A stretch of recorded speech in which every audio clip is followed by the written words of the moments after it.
If you thought I had already mentioned the worst camp I've ever went to, well, you're absolutely correct, because not anything will ever be more scarring than Boys Camp 2014. What can I say though? At least there were no night games. No, our activity camps only got better, as in 2017 or 18, Brandstad Ungdomsclub was founded. Remember? I mentioned it in the previous video. You haven't watched it? But this is the second part. Why would you watch part 2? You know what? Never mind, it's your decision, but do go watch it if you want to figure it all out, because I'm not gonna explain all in this video again. So, Brandstad Ungdomsclub, or BOEK, it came up with camps, which completely replaced trips and activities we had to organize ourselves in smaller local groups. Let me now go through the list of all I went to. Ramjules Camp 2018.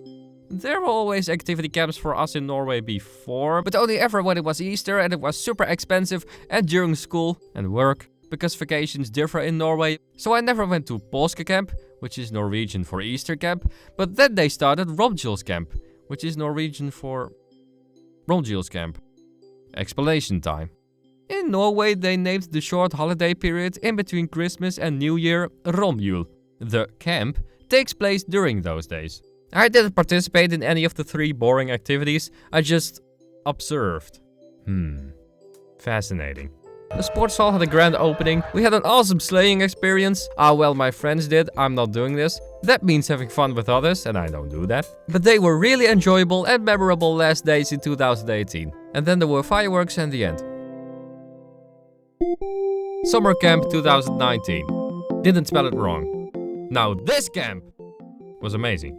Apart from learning animation, I filmed football games live on a platform risen in the air, and the sight was astonishing. Anyway, I despise football, but filming it live and high was cool enough to compensate. I also got to witness inside the truck where the gear stood that they used to live stream the games. And the activities weren't the only fun part. There were great shows inside and outside, awesome memorable songs, and great weather. And we got food, so that's why it was extra expensive. Norway is an expensive country. But it was remarkable and memorable, and I'll never forget these moments. I don't think it can be topped. Or can it? It was the start of a new time. This was the first camp ever organized in autumn. This was actually one of my favorite of all the camps I've ever went to. No activities were given that I was particularly interested in at first, but I saw one of them, which was called Proback Music. And if you've ever seen any previous videos, you know I sometimes use Proback Music's music for my content. Because I'm allowed to use it, and we actually know some people who made up PBM a little. I mean, not me, my brother more than I. But shout out to those working at Proback Music. And also because they actually make good music, of course. So I became part of their workshop and didn't do what they said. I much rather worked on my own little tunes than figure out how Fruity Loops or Moopy Soups or Poopy Troops worked. Garage Band for life! I still had fun though. Then there was an ice hockey game I didn't really care about and we went home. So this is actually the second Ramjules camp ever. Nothing really memorable happened. But there was a show with an annoying game where if one half of the people would scream really loudly, their bar would raise, and that's how you protected your goal. It's been 2 years and my eardrum still hurt! And there was an X Games show. I was disinterested after 7 ski jumps, so I went to bed. And that's it. Apart from activities, I guess we made a nice intro during my second animation workshop, but that's really the best moment of the entire activity side of the camp. It was still fun. It's always fun seeing the friends and going on a journey, but not a lot else to say. And that will be the last time I went on any trip for a while. Luckily, there was a solution? Online camps.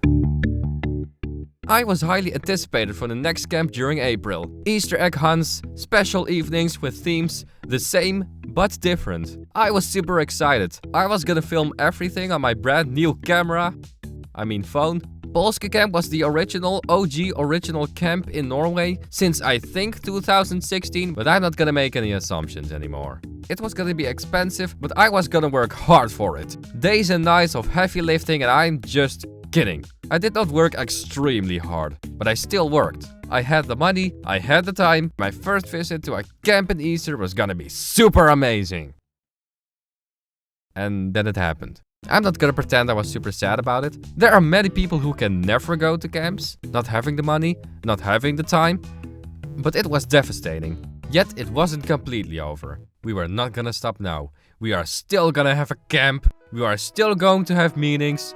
Even if we're all at home, we are still together. We're gonna do it. Whatever it takes, we will do it online.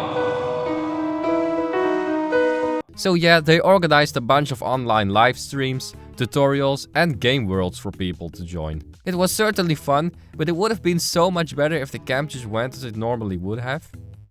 Is what I thought back then. Online camps in 2020 were during April, May, July, October and December. All of these were moments which we organized with a group of local friends ourselves, now being smaller and keeping safe distance. That's correct, we were back to our own little local group of friends again. Don't worry people, we've done this many years ourselves. We'll just get right back to obstacle courses, wipeout challenges, oh no, sports activities, no, and night games. The pain it's unbearable. But actually all of it wasn't that bad. And pretty much every online camp was somewhat like this. Watch a fun start of the morning, do your own local activities all day and watch something again in the evening. 2021 was the same. Polska camp online in March and summer camp in July. As measurements around COVID were starting to lighten up, we could be together with more friends both locally and internationally. And it was exactly how it always went. The same, but different.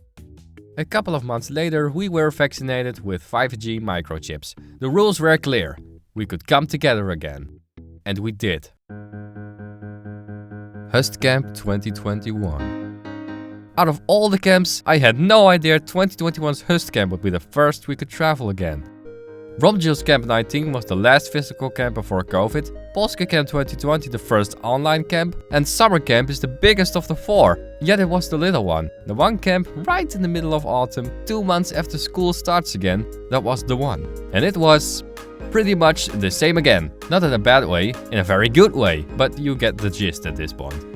I did a coding workshop and I learned how to build a robot. Here, cameraman. Not this advanced in real life.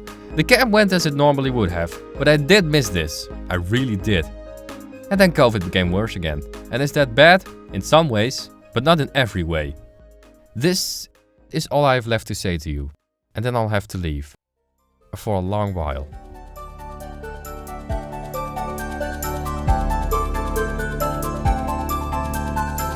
COVID did a lot of bad things. But we made the best out of it. And the rest of the world should too.